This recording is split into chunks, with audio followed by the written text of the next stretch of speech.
అందరికీ నమస్కారం. ఇప్పుడే అందిన వార్త. ఘోర రోడ్డు ప్రమాదం. ఆస్పత్రిలో 11 మంది ప్రాణాలు గాల్లో. ఈ విషయాలన్నీ తెలుసుకునే ముందు వీడియోని పూర్తిగా చూడండి. అప్పుడే మీకు పూర్తిగా అర్థమవుతుంది. అదే విధంగా చాలా మంది సబ్స్క్రైబ్ చేసుకోకుండా వీడియోని చూస్తున్నారు. దయచేసి సబ్స్క్రైబ్ చేసుకోండి. సబ్స్క్రైబ్ చేసుకోవడం వల్ల నేను చేసే ప్రతి వీడియో అప్డేట్ మీకు ముందుగానే నోటిఫికేషన్ రూపంలో వస్తుంది. అదే విధంగా లైక్ చేయడం మర్చిపోతున్నారు. దయచేసి లైక్ చేయండి. లైక్ చేయడం వల్ల ఇటువంటి ఇంపార్టెంట్ ఇన్ఫర్మేషన్ చాలా మందికి రీచ్ చేసిన వాళ్ళవుతాం. ఇక లేట్ చేయకుండా వీడియోలోకి వెళ్ళిపోదాం. నాంపల్లి లిలోఫర్ కేఫ్ వద్ద కారు బీభత్సం చేసింది. పాదచారులపైకి దూసుకొచ్చింది ఓ కారు. రోడ్డు పక్కన నిలబడ్డ వారిని ఢీకొట్టుకొని వెళ్లిపోయింది కారు. ఈ సంఘటనలో 11 మందికి తీవ్ర గాయాలు అయ్యాయి. రోడ్డు పక్కన పార్క్ చేసి ఉన్న పలు వాహనాలు పాక్షికంగా ధ్వంసమయ్యాయి.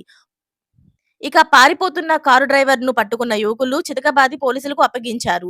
మితిమీరిన వేగం, నిర్లక్ష్యంగా కారు నడిపిన యువకుడిని పోలీసులు అరెస్టు చేశారు. పలువురు ప్రాణాలతో చెలగాటం ఆడిన కారు డ్రైవర్‌పై కేసు కూడా పెట్టారు. అయితే పెను ప్రమాదం కాస్త తప్పింది. 11 మంది కాళ్ళు, చేతులు విరిగిపోయినట్లు సమాచారం. ఈ ఘటనా స్థలానికి భారీగా చేరుకున్న యువకులు చెదరగొట్టిన పోలీసులు పరిస్థితిని అదుపులోకి తీసుకున్నారు. కేసు నమోదు చేసి దర్యాప్తు చేస్తున్నారు.